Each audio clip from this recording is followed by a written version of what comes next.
yaitu rahasia sukses Daniel, rahasia sukses, rahasia keberhasilan Daniel perjanjian lama. Walaupun topik firman Tuhan ini rahasia sukses Daniel atau rahasia keberhasilan Daniel yang luar biasa, namun masih dalam rangkuman topik firman Tuhan mengenai doa dan pekerjaan Roh Kudus dalam orang percaya. Jadi masih dalam melengkapi topik firman Tuhan mengenai doa dan pekerjaan Roh Kudus dan hidup anak-anak Tuhan. Amin, saudara. Haleluya. Saya percaya firman Tuhan ini akan sangat memberkati saudara, karena kita akan beroleh teladan yang baik dan luar biasa dari Daniel. Dan kita melihat hidup Daniel yang sangat diberkati Tuhan. Daniel memulai hidupnya ya sebagai tawanan, ya, karena dia dibawa oleh Raja Nebukadnezar kepada kerajaan Babel yang gelap, yang kafir, yang penuh penyembahan berhala. Maksud daripada Nebukadnezar yaitu mendidik Daniel dengan ilmu kerajaan Babel, supaya bisa membantu dalam pemerintahan kerajaan Babel. Hanya sebagai pembantu saja, boleh jadi paling-paling lah kalau sekarang jadi bupati. Nah demikian. Dan mereka yang dibawa Nebukadnezar ini adalah orang-orang pilihan, tidak bercacat celah, dan orang-orang keturunan bangsawan. Di antaranya terdapat Daniel, Sadrak, Mesah, dan Abednego. Nyatanya Daniel, saudaraku, dikaruniai Tuhan, saudaraku, hikmat yang luar biasa, pengetahuan yang luar biasa, pengertian-pengertian rohani yang dalam, sehingga dia bisa menafsirkan mimpi dan penglihatan-penglihatan. Sehingga Raja Nebukadnezar, lalu kemudian Raja Belsasar, kemudian Raja Darius, tetap memberikan kedudukan yang paling tinggi kepada Daniel.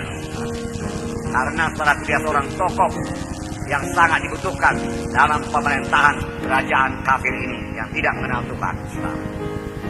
Nah saudaraku, jadi karirnya dimulai daripada ditawan, lalu dibawa ke Babel, saudaraku, untuk diajari ilmu Babel, tak ilmu pemerintahan, tak ilmu perang. Supaya dia membantu Raja Nebukadnezar. Tuhan Nebukadnezar sebagai pembantu, tetapi nyatanya Daniel menduduki kedudukan yang paling tinggi. Hanya rajalah yang di atasnya. Kalau sekarang disebut dia Perdana Menteri, dan Daniel lah sebenarnya menjalankan pemerintahan. Raja hanya meneguhkan saja. Jadi Daniel memiliki tanggung jawab yang besar. Pekerjaannya cukup sibuk, bahkan sangat sibuk, saudara. Inilah dia Daniel yang mulai dari bawah, saudaraku, sampai, saudaraku, dan jenjang yang paling tinggi, saudaraku, dalam dunia ini, saudaraku, memerintah kerajaan dunia. Karena Babel adalah kerajaan dunia. Kemudian Belsasar menggantikannya masih kerajaan dunia. Kemudian Darius mengalahkan kerajaan Babel. Darius juga memerintah. Kerajaan Darius, kerajaan Media Persia, adalah kerajaan yang besar, mencakup seluruh dunia, saudaraku.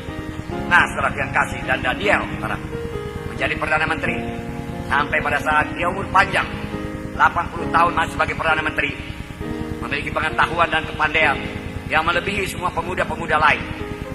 Bahkan dalam setiap kebijaksanaan yang ditanyakan Raja Nebukadnezar, Daniel didapati 10 kali lebih cerdas daripada semua ahli jampi dan anak-anak muda yang lain dalam kerajaan Babel tersebut. Dan lebih-lebih kepada Daniel dikaruniakan kesanggupan untuk mengartikan mimpi-mimpi dan penglihatan, sehingga Daniel menjadi tokoh yang sangat dibutuhkan Nebukadnezar dalam kerajaan Babel. Semua ini adalah karena anugerah dan pertolongan Tuhan kepada Daniel, melebihi kesanggupan manusia. Itulah berkat Tuhan, diberikan Tuhan kepada Daniel. Mengapa diberikan Tuhan kepada Daniel, saudaraku? Sehingga Daniel mencapai sukses yang sangat luar biasa, keberhasilan yang luar biasa. Tidak ada kurang pada Daniel. Bahkan tidak ada cacat dalam hidup Daniel, saudaraku. Tidak ada. Dia tidak pernah mundur daripada jalan Tuhan. Tidak pernah, saudaraku. Tidak pernah mengeluh, saudaraku. Bahkan ketika 120 orang pembesar yang lain dalam kerajaan Darius mencoba mendakwa Daniel untuk kesalahannya, satu kesalahan pun tidak dapat mereka. Karena Daniel hidup tulus, hidup setia kepada raja dan menjalankan segala hukum-hukum kerajaan Media Persia. Tentu saja berkat-berkat materi yang diterima Daniel juga sangat berkelimpahan. Daniel menjadi orang yang sangat dihormati dalam kerajaan Babel, dalam kerajaan Media Persia. Orang takut kepada dia, segan kepada dia, karena kedudukannya yang begitu tinggi. Tidak sembarang orang bisa bertemu dengan Daniel, karena dia Perdana Menteri. Saudaraku yang kasih dalam nama Yesus, bagaimanakah jalannya yang mencapai sukses yang luar biasa, kedudukan yang luar biasa tersebut? Biarlah kita pelajari, karena Tuhan ini sudah berubah. Apa yang dia berikannya kepada anak-anaknya yang setia kepadanya, yang hidup kudus pada zaman dahulu, Tuhan akan memberikannya juga, mengenapkannya bagi anak-anaknya yang juga hidup menyangkal diri kudus dan hidup setia kepada Tuhan, menolak semua dosa dan pencobaan-pencobaan. Saudaraku yang kasih dalam nama Yesus, biar kita juga memiliki gaya hidup Daniel. Pertama, gaya hidupnya Daniel dan kawan-kawannya memutuskan untuk hidup menyangkal diri. Daniel dan kawan-kawannya memutuskan untuk hidup menyangkal diri. Mereka dibawa kepada kerajaan Babel, kerajaan kafir, kerajaan gelap. Saudaraku, di mana banyak berlajak-lajak, tabiat daging, duniawi ada di situ semua, saudaraku. Dan mereka diberikan kesempatan oleh Raja Nebukadnezar untuk menikmati segala sesuatu yang lezat, termasuk minuman-minuman keras, alkohol, yang bisa menyebabkan mereka mabuk dan membuat pikiran mereka menjadi tumpul. Namun mereka menetapkan hati untuk tidak hidup menurut gaya hidup kerajaan Babel. Mereka tetap hidup menurut gaya hidup anak-anak Tuhan. Amin. Saya bacakan Daniel pasal 1, bukan kitab saudara. Daniel pasal 1, ayat 8 sampai 15. 8 sampai 15. Daniel, saudaraku, berkata-kata dengan baik kepada pengawal makanan, pengatur makanan. Dia tidak konfrontasi, saudaraku. Dia tidak keras, saudaraku. Oleh sebab itu Tuhan menyertai dia dan memberikan keluasan hati kepada Daniel. Mari kita baca bersama-sama Daniel pasal 1, ayat 8 sampai 15. 1, 2, 3. Daniel berketetapan untuk tidak menajiskan dirinya dengan santapan raja dan dengan anggur yang biasa diminum raja. Dimintanyalah kepada pemimpin pegawai istana itu supaya ia tidak usah menajiskan dirinya. Maka Allah mengaruniakan kepada Daniel kasih dan sayang dari pemimpin pegawai istana itu. Tetapi berkatalah pemimpin pegawai istana itu kepada Daniel, "Aku takut kalau Tuanku Raja yang telah menetapkan makanan dan minumanmu berpendapat bahwa kamu kelihatan kurang sehat daripada orang muda yang lain yang sebaya dengan kamu, hingga karena kamu aku dianggap bersalah oleh raja." Kemudian berkatalah Daniel kepada pejenan yang telah diangkat oleh pemimpin pegawai istana untuk mengawasi Daniel, Hanaya, Misael, dan Azaria, "Adakanlah pencobaan dengan hamba-hambamu ini selama 10 hari, dan biarlah kami diberikan sayur untuk dimakan dan air untuk diminum. Sesudah itu bandingkanlah perawakan kami dengan perawakan orang-orang muda yang makan dari santapan raja. Kemudian perlakukanlah hamba-hambamu ini sesuai dengan pendapat." Didengarkannyalah permintaan mereka itu, lalu diadakanlah pencobaan dengan mereka selama 10 hari. Setelah lewat 10 hari, ternyata perawakan mereka lebih baik dan mereka kelihatan lebih gemuk daripada semua orang muda yang telah makan dari santapan raja. Nah, keadaan rohani kerajaan Babel sepenuhnya gelap, saudaraku. Makanan minumannya, saudaraku, yang diberikan kepada Daniel amat mewah, bisa berlajak-lajak. Karena itu juga makanan yang diberikan kepada raja, dan makanannya sangat berlimpah-limpah, berlebih-lebihan, dan ditambah lagi dengan air anggur yang limpah, saudaraku. Melihat itu semua, saudaraku, Daniel menetapkan hati untuk tidak makan makanan seperti itu, karena dia belum pernah memakan makanan seperti itu. Apalagi kemungkinan besar makanan yang diberikan pada Daniel yang sama dengan makanan yang diberikan pada raja sudah dipersembahkan lebih dahulu kepada berhala. Maka menurut hukum yang dipelajari Daniel, saudaraku, sebagai anak-anak Tuhan, maka itu tidak bisa dimakan, tidak bisa diminum. Lagi pula kalau minum anggur, saudaraku, kemungkinan besar bisa mabuk, saudara. Oleh sebab itu Daniel menolak dengan halus, dengan berhikmat, saudaraku. Setelah Daniel menetapkan hati untuk menyangkal diri dan mau hidup turut dengan standar moral anak Tuhan, dia tidak mengikuti standar moral duniawi. Dia tidak berkata, "Apa boleh buat? Aku sudah berada dalam kerajaan Babel. Kalau ku tolak makanan ini, bisa-bisa aku dihukum, bisa-bisa aku dibunuh. Kalau ku tolak makanan ini, bisa marah ini pegawai istana ini yang disuruh Raja Nebukadnezar untuk menjaga makananku, minumanku tidak ada yang kurang, maka berlebih-lebihan, bermewah-mewah.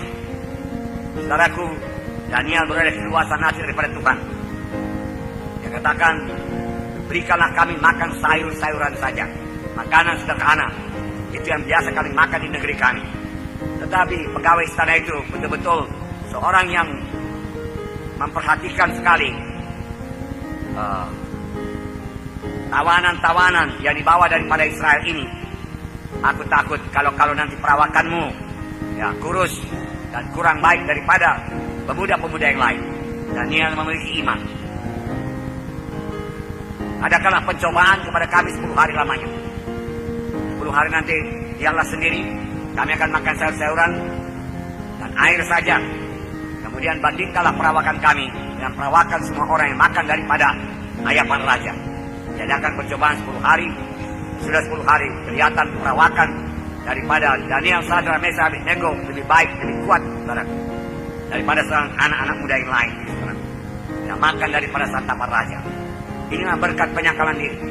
Inilah berkat menolak dosa. Menolak dosa bukan membuat kita menjadi terikat, tetapi menolak dosa, saudaraku, bukan membuat kita menjadi terkungkung, tidak bisa kemana-mana. Menolak dosa benar-benar membebaskan kita untuk kemenangan kita, untuk persekutuan kita dengan Tuhan. Dan kita bisa bersekutu dan boleh menerima berkat Tuhan. Luar biasa berkat yang diberikan Tuhan kepada Daniel, Sadrak, Mesakh, Abednego ini, karena mereka menyangkal diri. Jadi ada berkat menyangkal diri. Tidak sia-sia firman Tuhan berkata, siapa mau mengikut aku, dia harus mengangkat salib dan menyangkal diri. Haleluya. Nah, berkat lain dari penyangkalan diri Daniel ialah hikmat dan pengetahuan yang diberikan Tuhan kepada Daniel. Hikmat dan pengetahuan. Saya baca ayat 17. Kepada keempat orang muda itu Allah memberikan pengetahuan dan kepandaian tentang berbagai-bagai tulisan dan hikmat.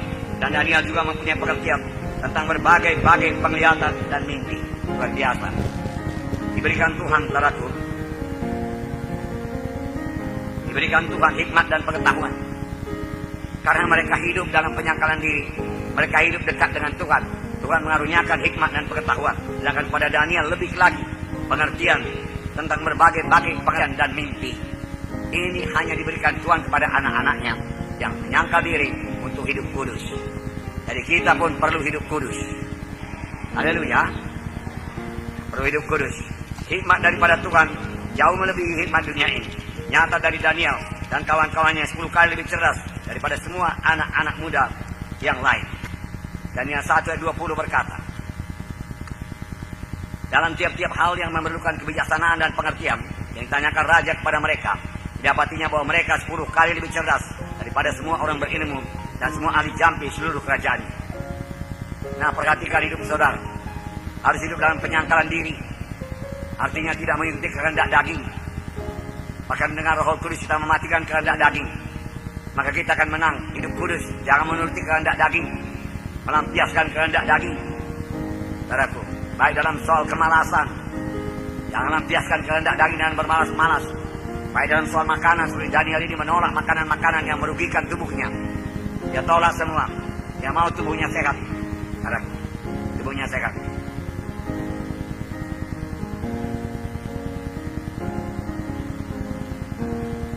Untuk tubuh yang sehat diperlukan penyangkalan diri, amin.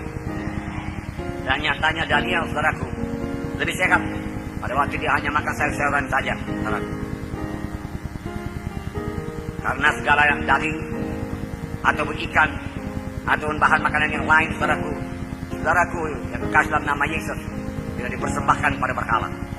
Nah, saudaraku yang kekasih dalam nama Yesus,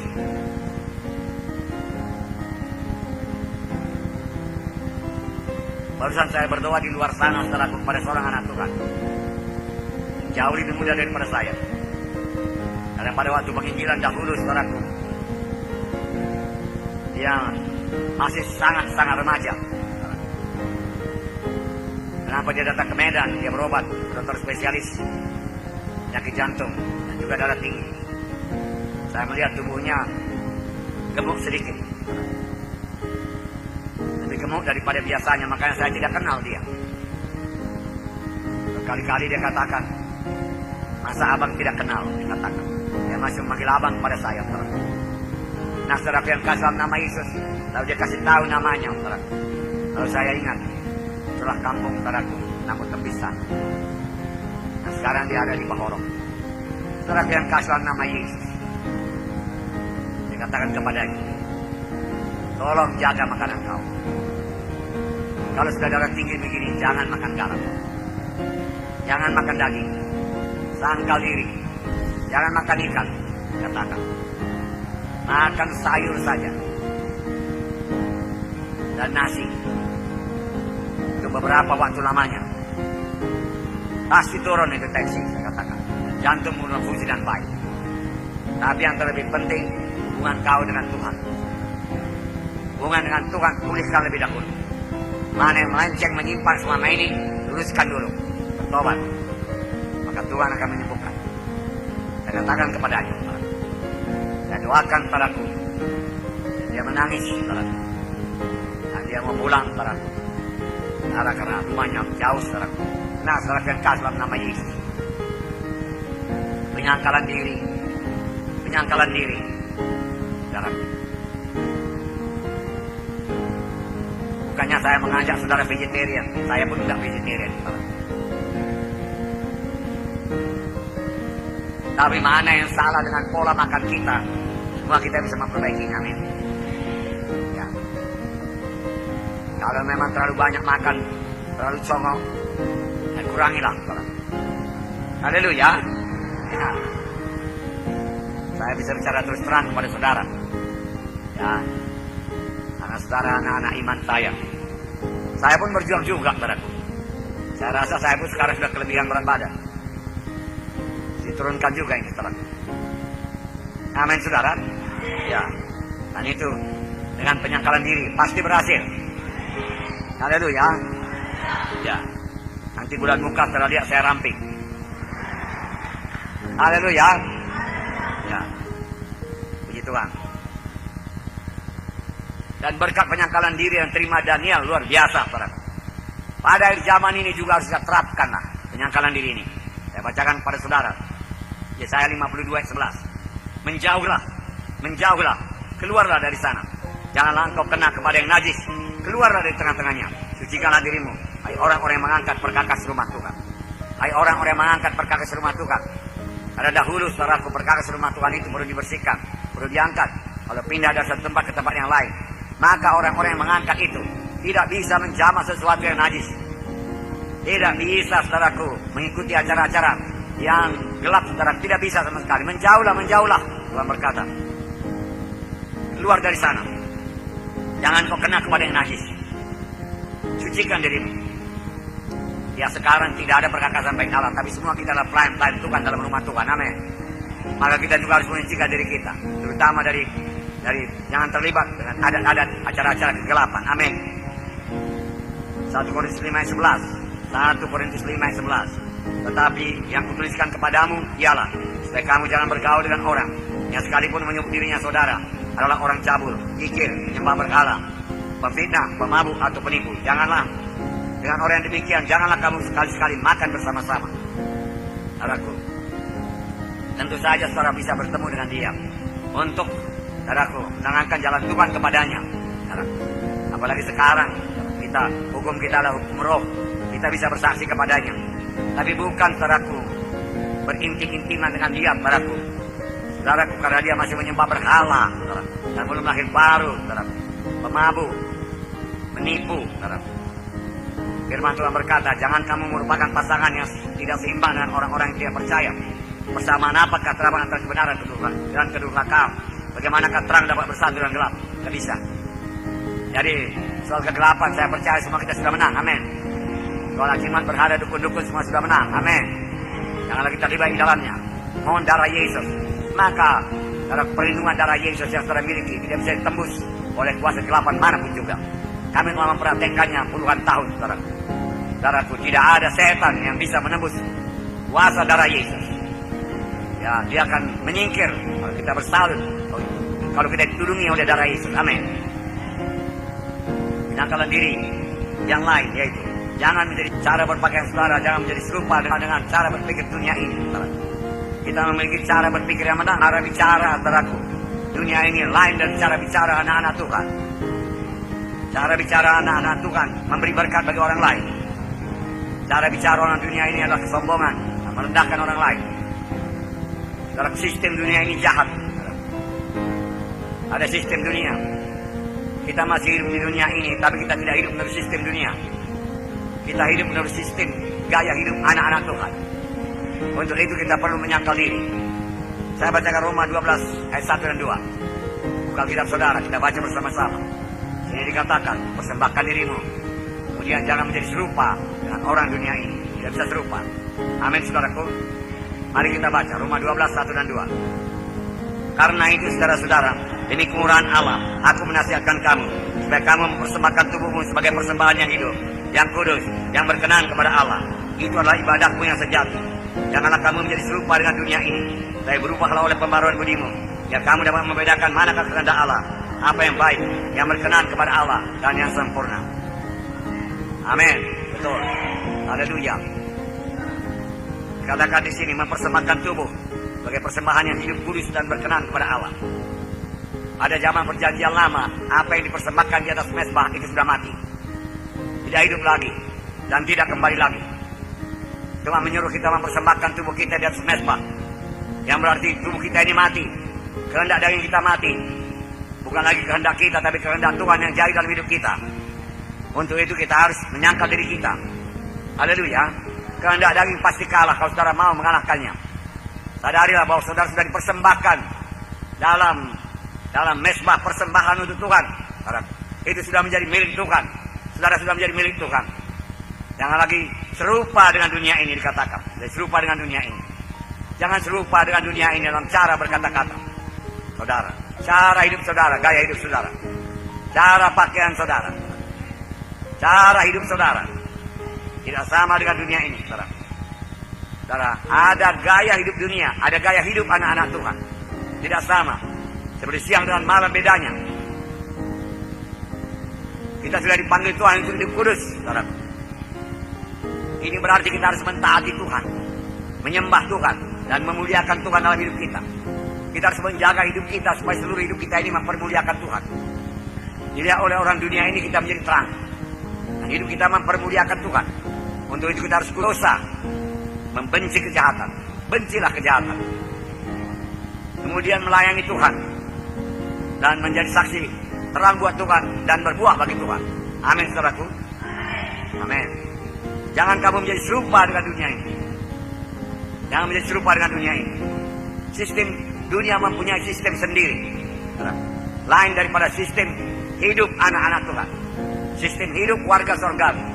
Karena kita ini warga surga yang masih tinggal di bumi ini beberapa saat lagi sebelum Yesus datang kedua kali.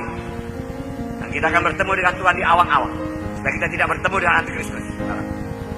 Saudara yang kasih dalam nama Yesus, kita harus bersikap tegas. Jangan serupa dengan dunia. Dunia, lain gereja. Gereja yang hidup maksudnya. Gereja yang kudus. Tidak bisa samakan. Saudaraku, cara kerja gereja yang kudus tidak sama dengan cara kerja, saudaraku, dunia. Saudaraku, cara berpikir, saudaraku, anak-anak Tuhan tidak sama dengan cara berpikir orang dunia. Pikiran kita harus kudus. Barang apa yang indah, barang apa yang mulia, yang kudus, yang sesuai dengan kehendak Tuhan, itulah kita pikirkan. Sesudah kamu diselamatkan Tuhan, carilah perkara di atas, pikirkanlah perkara di atas, bukanlah perkara di bumi. Itu pikiran rohani.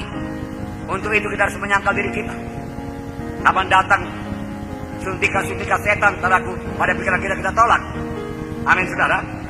Nah, jadi ada dua kelompok, saudaraku. Kelompok dunia yang hidup menurut sistem dunia, yang dikuasai oleh setan, di bawah pemerintah setan. Percayakah saudara dunia ini di bawah kuasa setan? Ya tentu. Oleh sebab itu gaya hidupnya pun saudara gaya hidup yang disorongkan, yang diberikan oleh setan. Gaya hidup kita tidak bisa sama dengan gaya hidup orang dunia ini. Sistem dunia ini jahat, sistem dunia ini gelap, sistem dunia ini tidak kenal Tuhan. Oleh sebab itu dengan tegas firman Tuhan berkata, jangan kamu menjadi serupa dengan dunia ini. Jangan menjadi serupa. gaya hidup, ucapan, kata-kata dunia lain daripada kata-kata anak-anak Tuhan. Fellowship dunia lain daripada fellowship anak-anak Tuhan. Fellowship dunia kerap kali menjurus kepada kehendak daging dan amoral. Tapi fellowship anak-anak Tuhan adalah kesucian. Saling memberkati, amin. Saling meneguhkan, amin. Nah, saudaraku, jadi dengan tegas jangan kamu menjadi serupa dengan dunia ini. Untuk itu dibutuhkan penyangkalan diri. Ada beberapa ayat. 1 Yohanes 2:15. Janganlah kamu mengasihi dunia, karena apa yang ada dalamnya. Kalau orang mengasihi dunia, maka kasih akan Bapa tidak ada dalam orang itu. Jangan mengasihi dunia. Saudara, segala sesuatu dari dunianya kalau nyap, Tuhan mau memberkati kita. Saudara. Dan kalau kita timbun berkat Tuhan tersebut, akal lenyap. Saudara, akal lenyap. Punyailah hikmat daripada Tuhan. Saudara. Saudaraku, Daniel saudaraku, memiliki hikmat daripada Tuhan, pengetahuan dan pengertian rohani, hikmat daripada Tuhan. Itu sebabnya karir Daniel menanjak terus. Sampai kedudukan yang paling tinggi, Perdana Menteri, pada zaman Nebukadnezar, pada zaman Belshazzar, pada zaman Darius. Ya, Perdana Menteri yang menjalankan pemerintahan. Tidak surut, saudaraku, kuasanya, saudaraku. Walau terjadi penggantian pemerintahan, dia tetap diangkat jadi Perdana Menteri. Karena hikmatnya adalah hikmat dari atas. Hikmat dari atas yang kudus, yang penuh damai sejahtera, saudaraku. Saudaraku, itu hikmat yang diberikan Tuhan. Dan dipakai oleh Daniel. Bahwa berkat dalam hidup Daniel. Menurunkan kuasa Tuhan dalam hidup Daniel. Demikian juga kita. Sepanjang kita menolak sistem dunia ini. Cara berpikir dunia ini. Cara hidup dunia ini. Dan kita hidup, saudaraku, menurut firman Tuhan. Gaya hidup anak-anak Tuhan. Dengan hikmat daripada Tuhan. Dalam kita akan keberkatan. Dalam bidang keuangan, hikmat daripada Tuhan apa? Hikmat daripada Tuhan, hikmat dari atas adalah memberikan persepuluhan. Sejak mula saya selamat, saya percaya persepuluhan. Persepuluhan saya tidak banyak, namun saya tidak mau lalai memberikan persepuluhan. Memberikan taburan kepada Tuhan, saya tidak lalai. Maka saya suka sekali kalau ada memberi taburan kepada Tuhan. Entahkah itu pembangunan gereja, entahkah itu penginjilan. Kesempatan yang memberikan taburan. Itulah dia, saudaraku, hikmat yang dari atas. Biarlah tertanam dalam hati saudara. Saya mau Roh Kudus menanamkannya. Bukan segala tertanam dalam pengetahuan saudara saja. Lain pengetahuan, lain saudara yakin akan firman Tuhan tersebut dan mempraktekannya. Pengetahuan hanya kerap kali saudaraku di kepala. Pada waktu orang tua saya memberikan pada saya satu sepeda motor Honda yang bisa ngebut, saudaraku.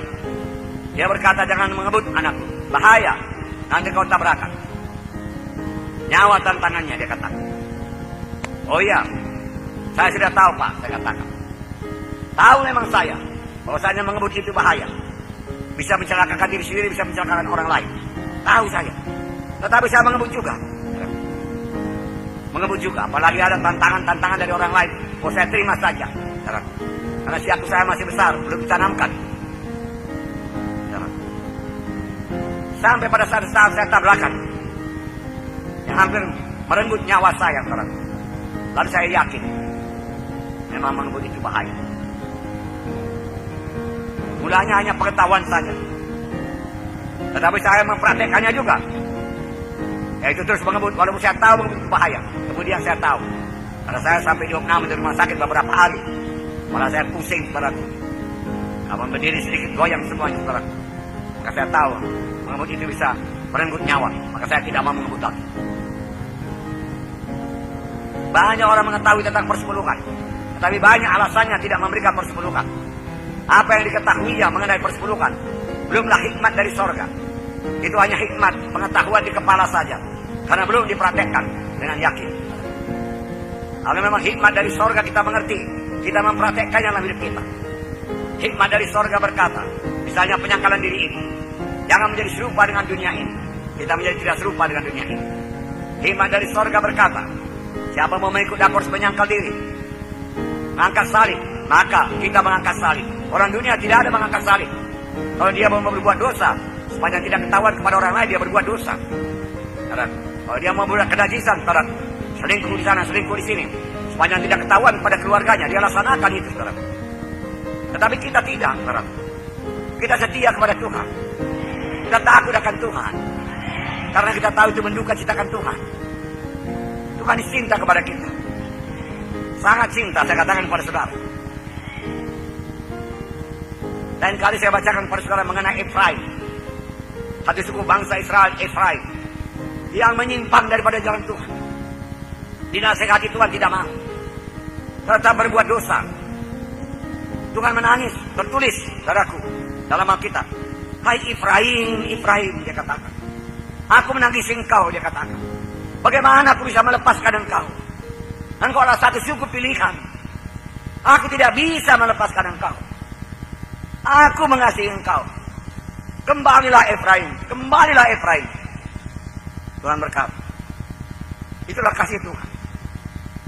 Dia tidak mau Efraim hilang. Karena satu suku bangsa. Demikian juga Tuhan tidak mau saudara hilang. Tuhan panggil. Dari mulanya kalau manusia ini berdosa, Tuhan mencari. Adam, Hawa, di manakah engkau? Lebih berat kepada Tuhan. Saudara. Daripada kepada yang terhilang itu sekarang. Tuhan tidak mau hilang. Nah. Dan Tuhan sangat mau memberkati sekarang. Firman Tuhan berkata, mengasihi dunia membuat kita rendah dari Tuhan. Karena mustahil mengasihi dunia dan Tuhan Yesus pada saat yang sama. Tidak bisa. Mengabdi kepada Allah dan mengabdi kepada Mammon tidak bisa bersama-sama. Matius 6 ayat 24 saya bacakan. Tak seorang pun dapat mengabdi kepada dua Tuhan. Karena jika demikian dia akan membenci yang seorang dan mengasihi yang lain. Dan ia akan setia kepada yang seorang dan tidak mengindahkan yang lain. Kamu tidak dapat mengabdi kepada Allah dan kepada Mammon. Tidak bisa.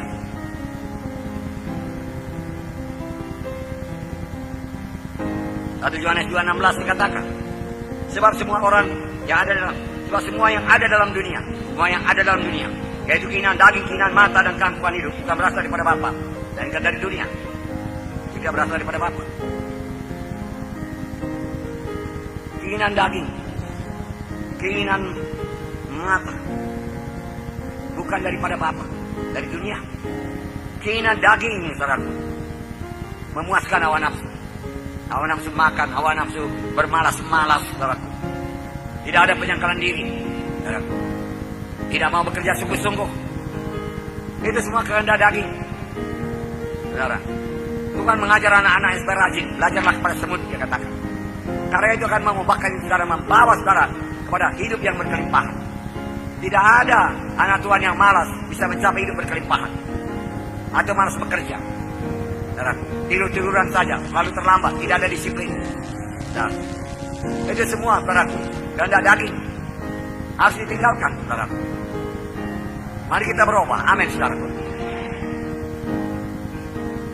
1 Korintus 6:18 berkata, 1 Korintus 6:18, jauhkanlah dirimu dari percabulan.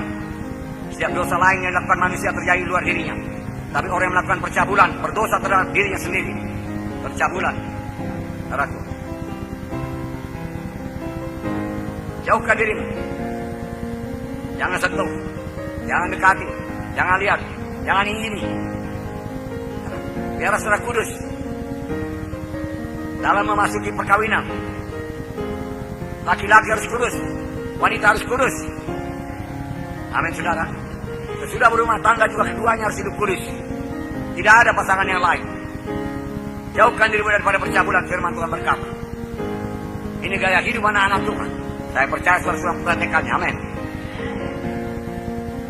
Filipi 3:18-19. Filipi 3:18-19. Karena seperti yang telah kerap kali kukatakan kepadamu, dan yang kunyatakan pula sekarang sambil menangis, banyak orang yang hidup sebagai seteru salib Yesus. Ini pada sidang Filipi, hidup sebagai seteru salib Yesus. Hidup berlawanan orang dengan jalan salib yang sempit, yang kudus. Maka dia menjadi seteru salib Yesus. Kesudahan mereka ialah kebinasaan. Wow. Paulus mengatakannya sambil menangis. Tuhan mereka ialah perut mereka. Kemudian mereka ialah aib mereka. Pikiran mereka semata-mata tertuju kepada perkara duniawi. Memikirkan perkara duniawi. Menasihati Paulus dengan menangis. Itu sebabnya Paulus menulis juga, sesudah kamu selamat lahir baru, carilah perkara di atas, pikirkanlah perkara di atas. Pikirkan, pikirkan perkara yang di atas. Lalu cara berpikir kita berfokus pada firman Tuhan dan kekekalan. Adakah berkat-berkat yang kita terima itu menjadi berkat bagi masa yang kekal? Jangan hanya untuk dunia ini saja kita pikirkan, tapi kita pikirkan berkat kita pada masa yang kekal. Karena kita ini manusia kekal. Haleluya. Ya. Saudara tidak mati lagi, saudara. Tidak mati rohani lagi. Kapan saudara meninggal dunia, saudaranya pindah